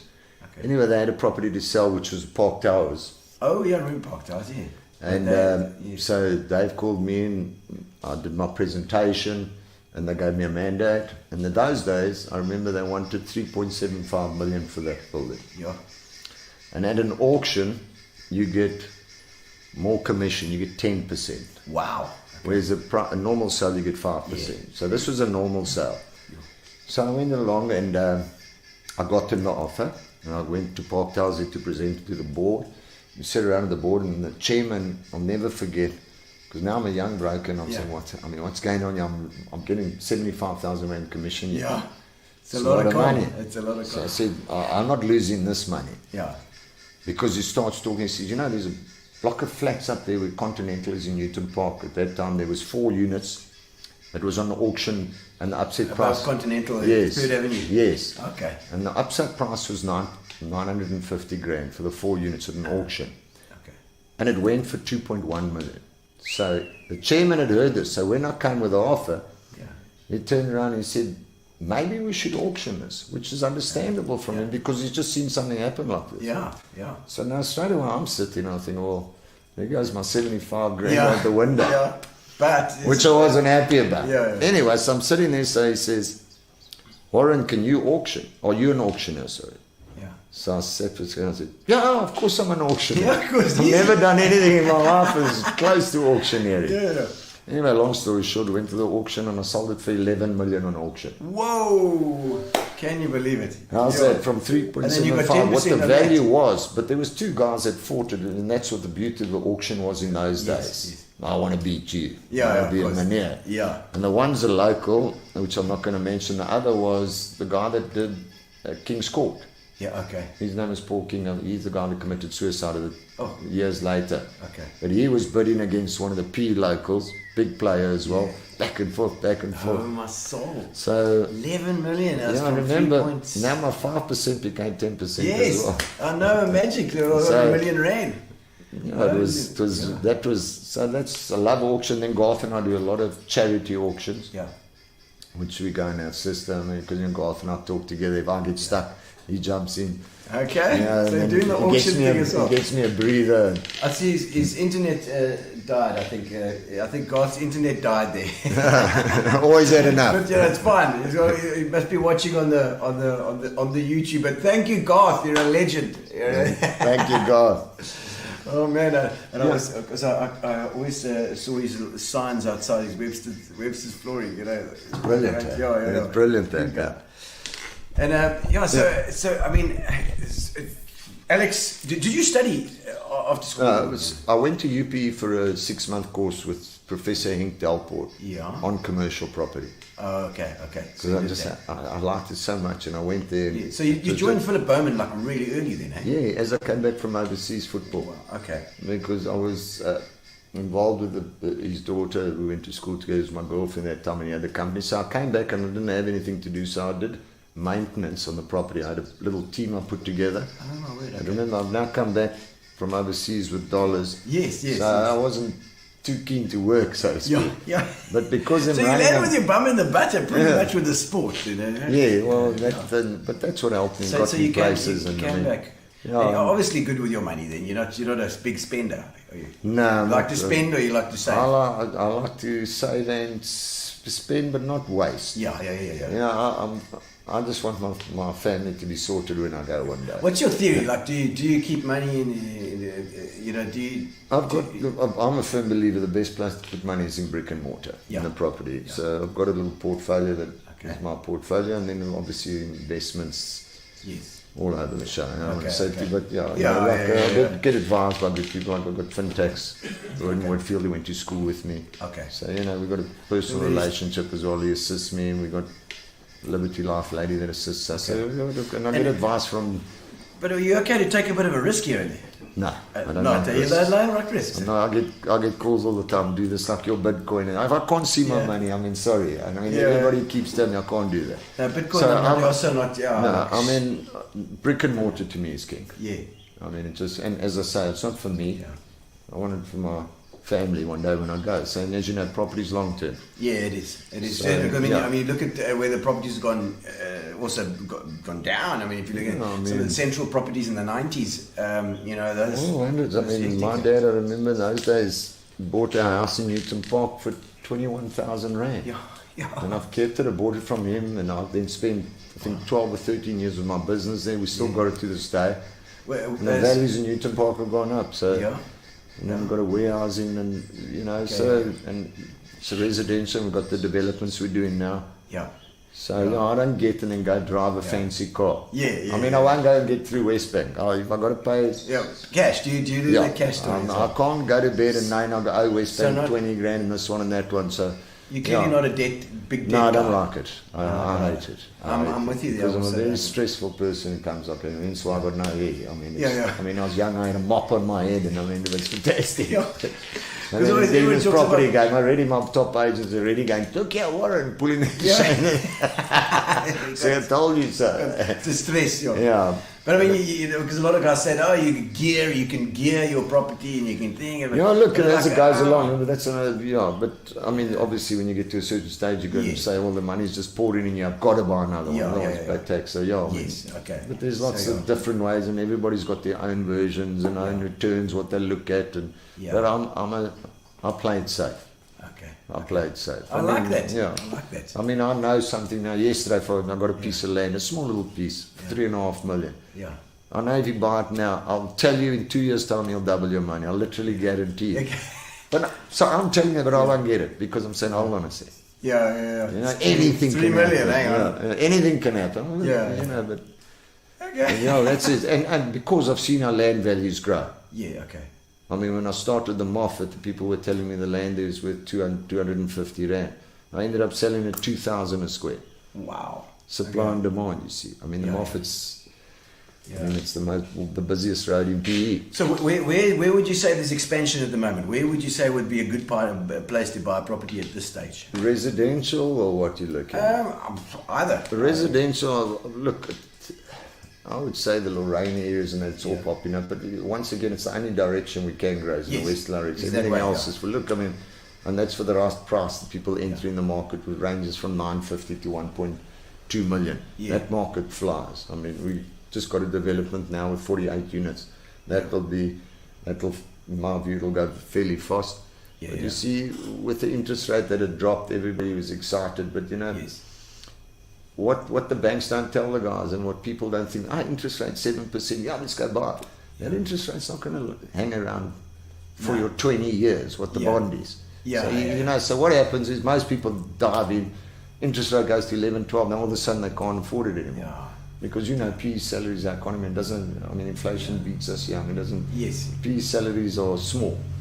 Inflation does. If you think about it, so you know, all of a sudden you're all excited. I'm paying $7,000 on $1 million for argument's sake, and 2 months later you've got to pay 11. And I mean, some people are grand or whatever. I mean, it's the market, the economy is tight, and especially with COVID afterwards. If they're doing it on the edge, Garth says, saying, sorry, you got cut off. Great interview. Parting shot just asked Warren, who's the funniest guy in the world? Who's the funniest guy in the world? Yeah, we always tease each other. He says he is. God, you can have it. Tonight there my sister says you're God. Deirdre, I don't have to come to the office tomorrow. They got your back. They got your back there, I see. Chili, is it the chili pat? Chili, I don't know what. It's the chili pat? What you drinking, Mr. Jack? I don't know who that chili pat chili is. Pat. Could be Patricia, someone? I don't know. He played soccer. Oh, maybe. What's up with the cricket chats? I don't know. Who's the chili? Where is it? I don't know who the chili pat is. I don't know. Reveal yourself, chili pat. Classic. And so, okay, so I mean, history-wise, we got your school, and you did. I mean, literally got into that property straight away. So that you're a perfect example of somebody who got into working and got an experience is everything. That's it. You know, you can teach as much but time is always in anything really. But as you said, our game especially. I mean, it's. Drive around every single day. Now, how much can you drive around in PE? It's true, you know, you got your deal parties, your North Ends, your Sidwells, those type of areas. So it's not too much. I drive around, and I've got a very good eye. If I see something once, it's there. So I can get back to the office, and someone can say, "Where's Ferro Brake?" I can tell you exactly where it is, what the size of the building is, what the landlord wants. I know all of my stock over the years. Especially my big landlords. I know every single property of theirs. Really, okay. I mean, some of them are over $1 billion portfolio. Philip is bringing some ice. Thank you, Philip. There we go. Thank you. Thank you very much. Just top up because we're getting into the last stretch here now. I think we've got we've got one more guest. And stick some in here. We've got another. We've got one more guest still coming. So look, Gino, I mean, I've met a lot of people in my soccer career. I mean, I've personally, like you and I've spoken to David Becker, Paul Scholes, Michelle Platini. Who do you support for the English? Do you want them to cut off? Man United. Really? Yeah. Look, I'm very good friends with Gary Bailey as well. Oh yes. He played there. Tell me about the Gary Bailey story because where was he from? He was Joburg originally. My conference is Gavin Hunt, Manchester City. There's fires now. He's on. Check, he's on now. So now he's going to be chirping coming this way as well. He must have just got home. Those players, those people I met were great. I mean, as I said, for my career, meeting different people is always so nice. I mean, I don't know if you know, Michel Platini is one of the best the world's seen. He's a French player. He was fantastic. Okay. I met him and Beckham, as I say. Gee, with Beckham, so Beckham as well. Did you? How did you get to spend time with those guys? Did you play at the time? No, not playing wise. Socially after games, because he'd been in the stadium and I could go anywhere. Oh yeah, the VIP. So he could have ended up with Posh. You never know. But then, as I say, the South African legends in their own right, the Dr. Kamalas of the world. Well, one thing I wanted to ask you, because I saw when Barbara sent me these photos of via WhatsApp of you, then when you were talking about buying, Amazulu buying you from Leeds, 50,000 Rand at the time, I believe, was a deal there. But did that ever go through? No, it wasn't that amount of money. Okay, It was, I mean, to give you an idea, the first offer, and I'm talking in my second year, I think, for Leeds, because as I said, I was pumping. Okay. Patrice Masepe, who we all know, who have also met him now. I mean, he's one of the richest men in the world through my soccer career. Yes. He offered Errol Hughes, who's a PE guy now, £1 million for me those days, which is about 30 years ago. But no, To go to Mamelodi Sundowns. Just for people like me who don't understand how this bloody things work, because I see like overseas players getting sold for £100 million. Yeah, look, I know what you're going to ask me. Where does that come from? And where does that money go to? Who gets that money? You got an agent. Okay. Which the agent will get a percentage and the player will get a percentage. But then the player also negotiates his salary with the club through his agent. Yes. And he gets a signing on fee. Okay. So that's how it used to work in my day. I don't know what it is today. I would presume it to be the same because the agents, it's rather called them. Yeah. I mean, I know Rob Moore, I played at Lenny, and with Gavin, he had Benny McCarthy. Yeah. Okay. Wow. Because we all played together. I mean, I played with Benny. Okay. So now Benny, I mean, you all know, he played the champion for Porto and they won the Champions League. Yes, Excuse me, the whole world on him. So Rob Moore would say to me, every time I move, it's like I get $1 million. Excuse me. Yeah. No, I mean, he had a house at Fan Court. So that money, there's big money for the lion's share of agents. that money goes to the player then? Yes, yeah. That is insane. Yeah. That is But phenomenal. remember, there's the club also gets, the agent gets, and the player gets. So they do. Maybe you want to call it 3 different negotiations. Okay. Not like he has $1 million split it amongst yourself. Yeah. Okay. And then obviously you're a free agent, which is far better. Oh, really? Because you're making more money. So you sell yourself to. Yeah, so like if you've got a 3-year contract with Man United and after a year they don't like you, they want somebody their boodle back. But if your 3 years is up, I see. you're a free agent, you can go. So now Okay, your agent can really make you money. Okay, so that's why it's possibly more when it actually when they you're still under contract because they have to pay out the other so guys. free agents like you got to. Okay, stick your headphones on. We got somebody else coming in here. And we got we were talking about him earlier, Stan Swart. Oh, Mr. Swart. I'm so happy now that I've got Warren where I want him. Excellent. Have you got a red card on you? Oh boy, you know what red card's all about. Oh my word. How you stand? I'm well, thanks. Wogs yourself. I'm very good, thank you. No, it's nice to see you there. And as I said to you earlier on, I watched the show last week, and it's very interesting. Very interesting. Now tell us, Stan, how did you get to know this guy? What have you got any stories you can tell about this Julian Warren Jack? Well, the first one I can tell you is Warren was playing for Leeds, and they were in the semi-final of a cup in Bloemfontein, and I was appointed as the referee. And Warren and I flew up to Bloemfontein from PE on the same place. And we landed in Bloem. And guess what? Warren had forgotten his boots at the PE airport. What did he do with the boots? I was all sponsor, get a new pair. Right. He knew. He was trying to cop a new spare pair from the sponsors. What a load of rubbish, Warren, because they put another pair of boots on him, and it looked like he had his left foot and the right foot. And, my word. Who were the sponsors at that time? Was that Adidas? Yeah, Adidas. That is Adidas. So that must have been Neft. Yeah, Marty and Gavin Cowley. Gavin Cowley. Yeah. Gavin was in Cape Town. He was the one of the top men for Adidas. A very good friend of mine. But let me just tell you a little bit about Warren. Yes, please. We want all the dirt. I watched Warren when he was playing in PE, because I arrived in PE in '81, and I started watching a game. Then I saw him playing. I refereed him a few times, and I thought, this guy is actually shouldn't be playing here. He should be playing in the top league. He had and I'm not trying to butter him up or anything, but he was quite cool. gangly, what you need for a person up front. Gangly. Lead was shot, and it was extremely hard. He could hit the ball. And I happened to be up in Durban for a game. Leeds United was a new club in Durban. And after the game, the owner of the club came to me and he said, I believe you're from PE. And I said, yeah. He said, tell me, look, we've got a bit of a problem in outside. We haven't got a centre forward. Is there anybody that you can recommend in PE? So I said, yes, I've got a guy and I know he'll do well with you.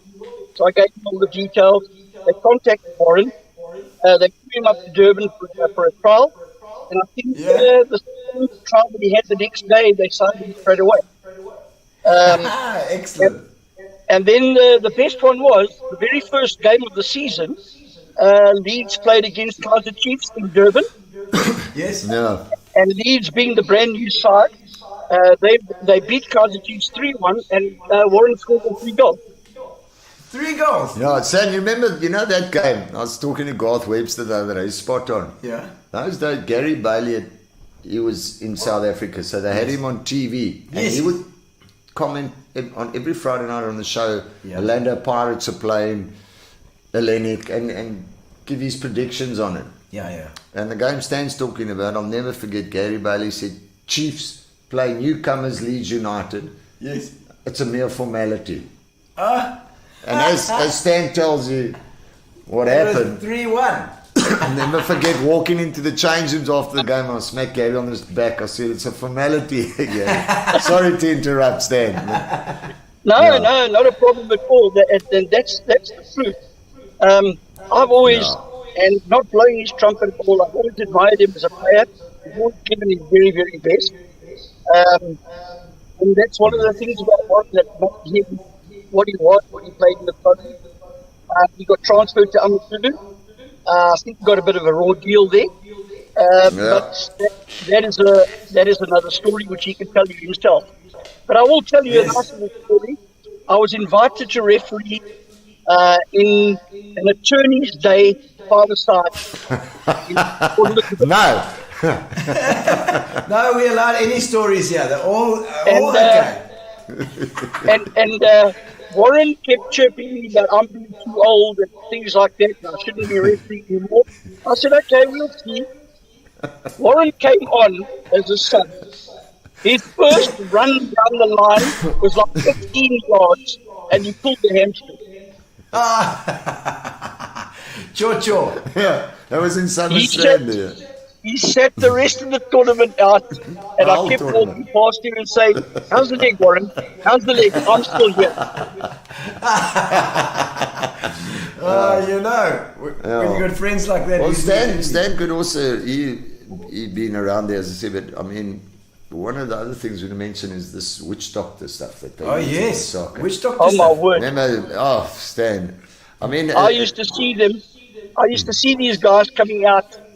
One of the things I saw was because as a commissioner, we used to have to go in and check the change rooms to see if everything was all right.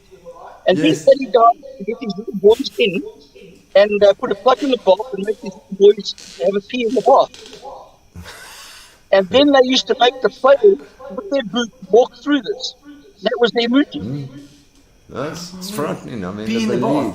Yeah, I mean, frightening the things that I went through. Yeah. Right, I mean, I'll never forget staying as one holiday in Durban. We camped out there and I was with Amazulu. Yeah. So they put the hot water in the bath this time, but then I'll never forget those days, a bottle of Muti. Yeah. That was called, which they purchased from a witch doctor somewhere in Umlazi. Yeah. They pour that in the water and me as a striker have to get in the bath. Oi. This stuff stank like you can't believe it. But now they're sprinkling it. All this. Anyway, we go play and we happen to win. Yeah. Oh, that's good. Every time now. You're quite right, but you can't believe how the price of that bottle went up. And, I mean, but also, I mean, we'd go to some games, and I'll tell you, there used to be monkeys hanging in the change rooms. Dead monkeys. I mean, it was frightening. You could tell you. I mean, and they're superstitious with all that. Yeah. Still today, let me just tell you, Jomo Cosmos, and Jomo's son is a very good friend of mine.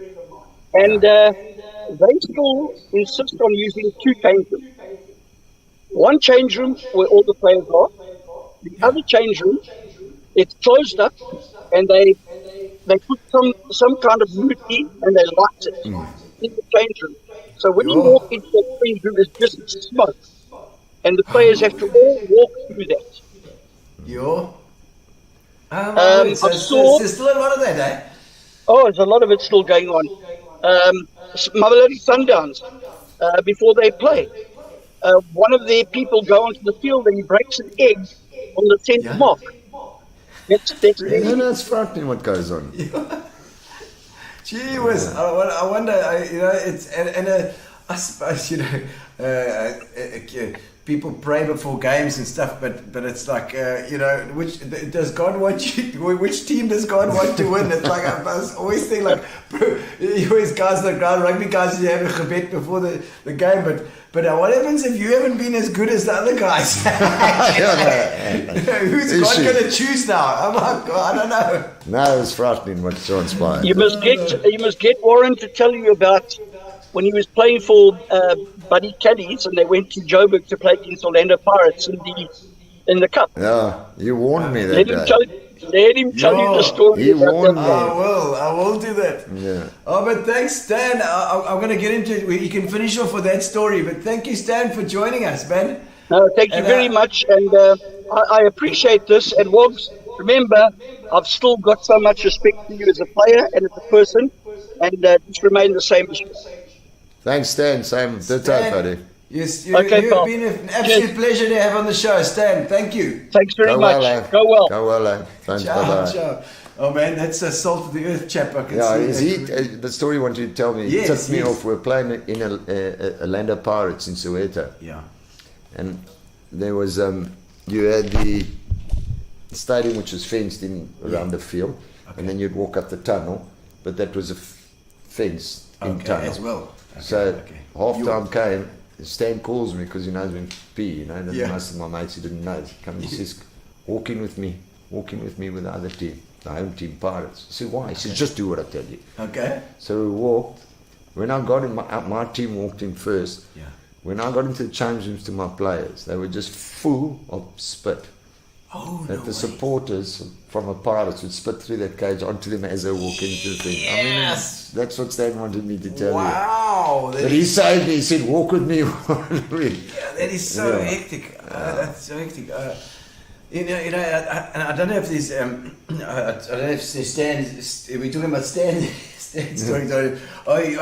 Because you had a list of stories. I Are there didn't any see. stories Well, you've look, got? I mean, I don't know. What do you want to hear more? If there's any other interesting ones that you want to tell us that we can, before we sort of finish up. Well, We don't want to miss out on anything. No, I've told a lot. I mean, I don't know what else I could tell you. I mean, I've been whitewater rafting. Oh yes, That yes, was yes, tell me about fantastic. that. I was in Zim. Clinton White. I've actually got Clinton White. I mean, Clinton and Scott Keevy and Des Scotty. White and all those. We all Yes. went down. Did And Des also play soccer as well? Because Yeah, but Clinton he was was- a really talented Yeah, player but too. Des was nowhere nearly like Clinton. But Yeah, Des yeah. was an organizer, manager, and he looked Okay. after his team. I mean, a lot of players played there because Des was there. Yes, yes. You know, yes. I mean, they'd always come with the best kit. Oh really? You know, got all the sponsors, and I mean, the other legends. sides would be jealous. Anyway, we went down to Zim, and I mean, you know, Clinton with his mouth about and Yes, Scotty it's and troops, eh? So we're going down there, Zambezi, and I mean, this big Zim guy is sitting on the back, and he handles this raft like anything. He can put it wherever he wants. And these youngsters start having a go at him. This is nothing. I say, hey, calm down. They're making trouble in causing so, cup. hey, I forgot we can say it on your show. Yes, we can. So this I said, okay, you want something? He took us down the hardest section. Yeah. Oh really? I mean, two things that amazed me then there. I mean, he shot us all at the one. Well, everybody except one person. Oh, you I just held on to that thing. I mean, when I finished that trip down the river, what amazed me is they got a whole video of you going down the Zambezi. No, I mean, you're going down so fast. Who's doing it? I mean, you in a gorge and traveling down, and then they show you the video when you finish in the clubhouse, and you see this boat literally, his eyes are through out the water, and here I am hanging on this boat. I tell you, that experience was one of my worst, actually. Really? I thought I was going to drown because the further again later on, we all chucked out and you end up here and then you don't know where's anybody. You obviously got your life jacket scary, on, but that is scary. But those guys in the kayaks, I mean, it's like them pushing a electric car around on the ground. They're so good at that kayak into the current through the waves. I mean, it's just because they're there for safety. Very okay. So they can go up, down, wherever they want to. But I suppose they know it very well, so they know where those little pools are. Because I always think you're going to get stuck under the water. That's what I want. You don't know where you hit your head under the rock. Yeah. And then also motorbike racing. I did 4-wheeler motorbike racing, which I raced at Skabanti. You mean like quads? Yeah, we rode quads. I mean, for years I rode quads, and then I got invited to ride for a team at Skabanti, which is... You mean it's quite Skabanti is the tarmac, you mean? Yes, but not on the main track. Okay. There's a gravel and all the land around. It was a 10k loop. Oh wow! Okay. For 10 laps. Okay, jeez. But I didn't, I mean, that was a very funny story. I didn't want to get involved in this race because I just rode privately with my mate, but they literally begged me. So I end up there. I get to the Springboks Upana Day. I'll never forget. So I arrived there. And I'm going to go through it fairly quickly. But we arrived there, and all the guys have got their pit stops and everything like real racing. Yeah, proper. I've just got my standard bike. Yes. Anyway, we get on the line. Break. We get to the start line and we're all standing there.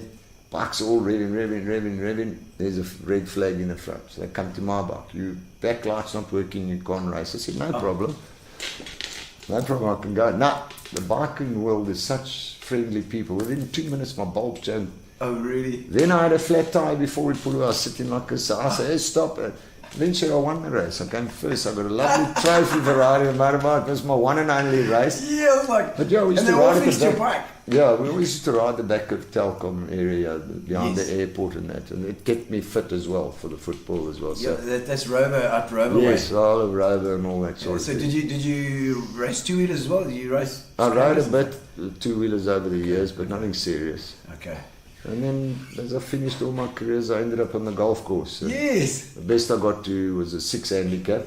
That's insane. Which I can't even think of getting close to that. And, but the injuries are sore now. And if I play, 3 days later, I can hardly walk my back. Okay. And then my ankle, of course, because I snapped my ankle. That's what ended my football career. How did you do that? Yeah, on the field. Playing PE on one of these cabbage patches. Yeah. And I stood in a hole and just snapped the ankle. So that was the end of my career. It's amazing that one little thing, one little odd flipping step and your entire career can be over. It's gone. It freaks me out actually. And then I was the CEO of the Warriors Football Club. If you remember that they played in the Premier League, Micha Warriors, we had a club, brought Budgie Byrne down from Hellenic, David Byrne, all them. We had a club here running it, All right.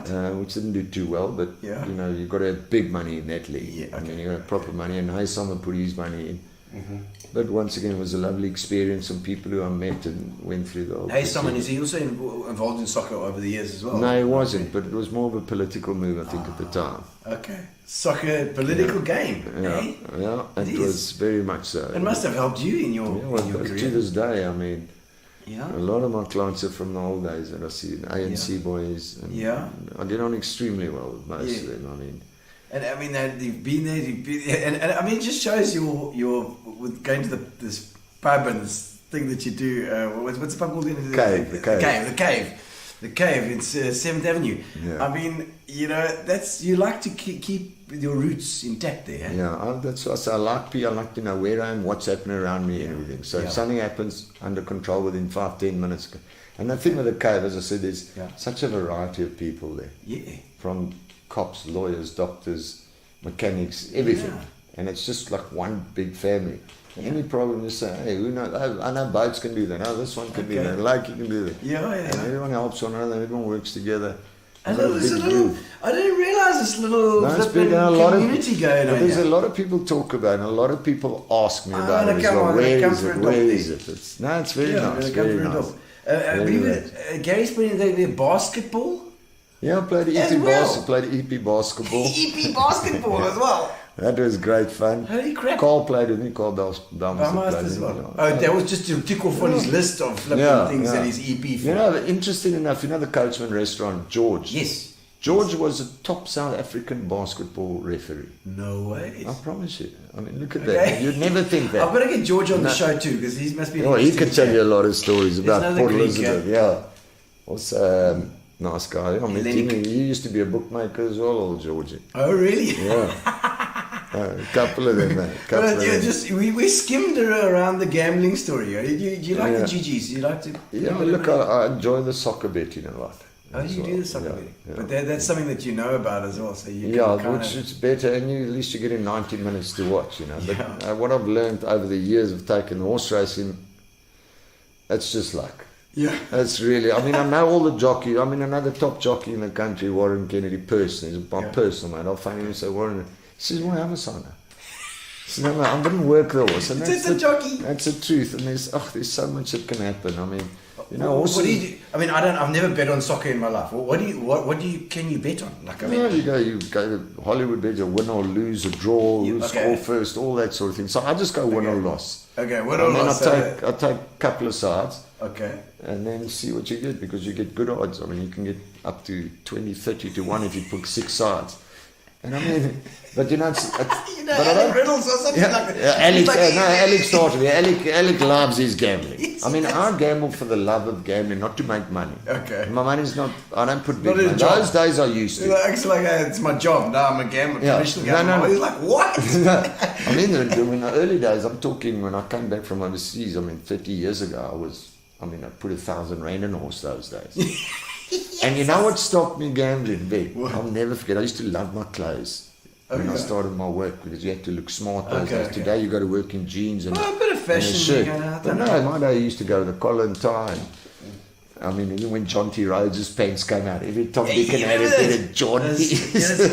You know what? I turned mine into my cop trousers, my John T. Rhodes. Yeah, those khaki ones. Yeah, the khaki. I made them short pants and then. I've actually seen you in the show with them. That's the one. Yeah. Okay, so I mean, and it's so it got you off the gambling then. Yeah, well, in that particular time, I'll never forget. I went with the Greef stable to Cape Town, and they had a horse called Captain Key. Yeah. And they went to Cape Town, and the horse was 5-1. Yeah. And I still remember Port Elizabeth horse going to Cape Town. You got no chance. Yeah. And the jockey told me. Yeah. At dinner the night before, it's the best baby I've ever ridden. The trainer, Greef, was the best in PE. Yeah. It's the best horse I've had. Put some money. I said, no.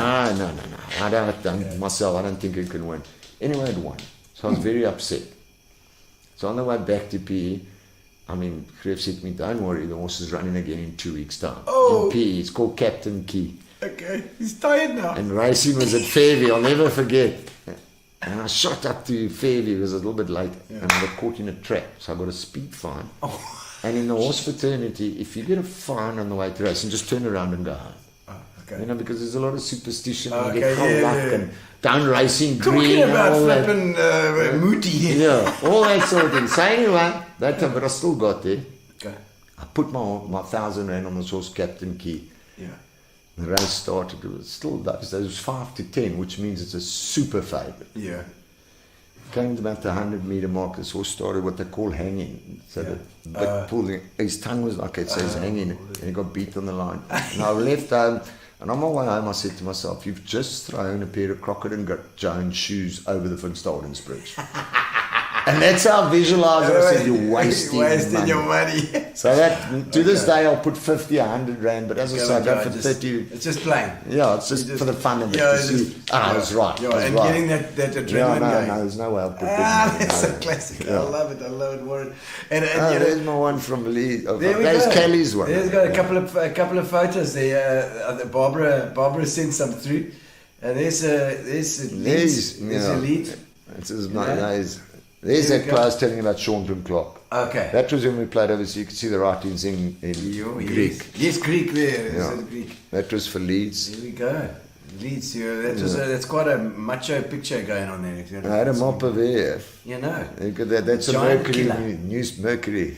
Excellent. That was the days. Yeah. Lekker. I listened to you guys talking about values of property. Imagine buying a house for 1.2 million SA. That same value ZAR property here would cost you a cool 12.5 million It's made of wood. Really sad down there in New Zealand. Well, I think it's an island. There's only a certain number of houses. Yeah. Diane Barnard saying, how's it? Let's have a look at some of these comments before we say goodbye. Casey. There we go. Where's the punter? He's taking nothing of your things. Sorry, Keith. He's giving up. It's Finch and Leeds, my brother. It's Finch and Leeds only tonight, Keith. Clearly he's giving up. You don't drink. Do you don't drink at all? You do a little bit. I drink my fair share, but only Riesling Coke. I don't drink beer. I think I've had 10 beers in my life. I just don't really like the taste or any of it. Yeah, brandy and Coke. Yeah, but I have singles in a beer glass. Okay. So, but I'm not one of those to get full around. Yeah. I don't like to do that. Otherwise, lose too much money. Yeah, but now and again you do. Yeah, 100%. 100%. You got your mother's EP hockey player. It's not my mother's EP hockey player. It is my aunt's synchronized swimming blazer. There's fires. You can ask me, bowl him at the throat fires. Remember? Bowl him at the throat. Bowling at the throat. There's it. There we go. Kurt Minnie. Kurt, he was at school with us and he ended up being the top shot in the ER in Cape Town. Oh, really? Okay. So us Alex boys have produced. Yeah, no, they produce PE, does it? It produces some oaks here. Last one here, Mansi Morgan played with us as well. Also very good, played Westfield football. He's got one problem. What? He supports Liverpool. Oh dear, okay. That's often a problem. Okay. Never mind Keith with his Tottenham Hotspurs. Ricky Lowe, always. There we go, Ricky Lowe. Who's Ricky Lowe? Richley. So I'm sure that Keith has sold it at some stage in his career as well. No, he's sold anything. He can sell anything. Yeah, he can sell anything. It's ice in winter. But Warren, thank you so much, man. I don't know if there's a story that you've got that we always ask our guests. Your most embarrassing moment or your moment where something has gone completely wrong, and then your proudest moment. My proudest moment is when my daughter was born. Oh, but they always say that, Dave. They always say that. I should have said you're not allowed to say when your daughter was born. I mean, so I can't think of embarrassing one. I could, but I can't tell you that. Okay. But look, I mean, nothing really. I mean, I've always been very alert Yeah, of what's happened. I like to prevent things happening. So, yeah. so that could happen. Yeah. Stop that. You know, the child has a glass. I mean, I think that's how I was brought up, just looking around and my eye and everything. Nothing like a deal that's gone completely sour. We've had a lot of those. Like, what's the worst one? Come on. Well, I mean, how it would happen. I'll give you a quick one. Yes. That most of you know. On the way to Kocha, you've got the big railway shed, massive building. Yes. The trains used to come in there. Yeah. Those years, I went to Transnet and I put a proposal forward to them. Yeah. Can you rent this warehouse? Now you must know inside it was big concrete slabs for the trains to come in. Okay. So it's not like a warehouse floor. Yeah. So I went to them and I said, guys, do you want to rent this out? And this is what I suggest you to do, because standing the train lines were fraught and not working. Blah, blah, long story short, they said, no, we don't put any money into it, but you can rent it and rent it to who you want to. Okay. So I said, well, how much can I get it for? Now you must remember there's 100,000 squares there. Ooh. So they said £2.50 a square. Yeah. Which was great. Okay. In a long story short, I put OK Bazaars together to make that their distribution point. Okay. Is that not where Checkers is now? 100%. Okay. But those days, Yeah. OK Bazaars came along and they wanted this. Okay. After my proposal, and I got them to pay me £12.50. Okay. Yes. Okay. Okay, and I'm paying £2.50. Yeah. So So I'm you're making making 10 rand a square meter. Square. Okay. Lekker. 25 years ago. Yeah. 10-year lease. Oh. I'll never forget my kitchen. I mean, I'm a guy as well that I write everything. I'm not an IT person. Yeah. I've got to see it in my book and it keeps me, makes me work. I wrote every month's rental out for 10 years and I added up when I had. And it was fantastic. I mean, OK Bazaar's head office is down there. They took me to the Fish River for the weekend. It spoiled me, rotten, everything. Yes. They had the letter of intent and all of that to be signed on Monday in Joburg. Yeah. And I'll have it by Monday afternoon. It was fantastic. I'll never forget that phone call.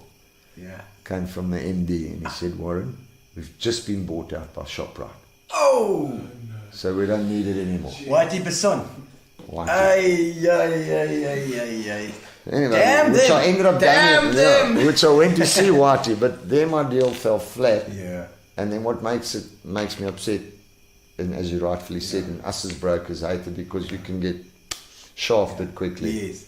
ShopRite's in there now. I didn't make a cent out of it. Yeah. But it was my original idea, but it's years ago. Yes, and I've of been course, there for all of these course, years. yes. So You should have gone with Spa, you see. I've done a lot with Spa. Yeah. How much of that deal have been in today's? And today's No, it's retired stuff in those days because I mean you'd be renting it out today at about, with the changes, about 35, 40 rand a square.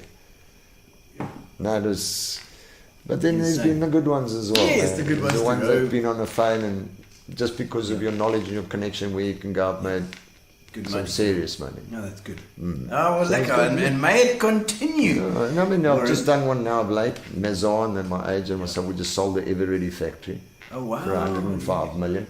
Gee whiz. So there is money coming into P. Mark Yes. Connett has just sold off Moffat on Main, which is interesting. Nobody will know. That Okay. just went for 100 million. Wow. Yeah, you know that centre. Okay, yes, yes, for sure. I mean, that is a absolute fantastic price for a purchaser. I mean, it's for free. It's literally for free. But the issue is there's not too much retail that can go in there. We oversubscribed with retail. Okay, okay. So hence, but So you gotta do because it's something got else at that in price, you can change something, which I've got an idea or two for them. Okay. You don't have to only have retail, you know, Yeah. it's brick and mortar, and once again, as I tell you. Yes. So something can be converted there nice for that price. And it's a beautiful. I mean, it it's a works out beautiful at area. about 2,000 rand a square meter. Wow. And to build that today is going to cost you 15, 20 rand a square meter. Okay. Plus the land, Yeah. which is at about 2,000 a square. The numbers just Yeah, go yeah, through the roof. Great. Yeah, So these are Joburg guys that have come. So that's money into the East. That's what I like to hear. My Right, opposition yes. sold it, but it's money coming into town. Money's coming in. Which at the end of the day, we'll all eventually spin off. PE. We need the 100%. oaks to pull in. Yeah, we need come our down from, waterfront. from up there, come to the coast. It's lekker here. We need our waterfront and Kucha to go take off. Then we're going to be There's it. kings in P. I'm there. I'm The going to find out economy's about gonna that pump. waterfront. Yeah. What music do you like, Warren? First album. What's your first? I always like that. I like that question. Thank you for reminding me. What was your first album you ever bought? Staying alive. Stay alive, I'm baby. standing like that. Remember that? Typical soccer players. And you know where I bought it? Hunter's Retreat Pick and Pay. Oh yeah. Remember those years? Yes, I remember that. Yeah, place, got it yeah. up there those years. I used to buy albums from there Yeah, too. but I Pick didn't and buy Pay. much of music because I mean I had Webster around me most of the time, and he was like my traveling DJ. Well, he was dressed like Saturday Night Fever when he came to the No, he's always dressed like that. Yeah. Oh man, Warren, thank you so much for joining us. It's been fantastic. Thank you. Yeah, I really appreciate it. It was such an very interesting interview. I've really loved it. I love the property and I love the vibe. So many elements to your life, and you bring it's this not passion. over yet, huh? Nah, it's going, still going, Yeah. and may the deal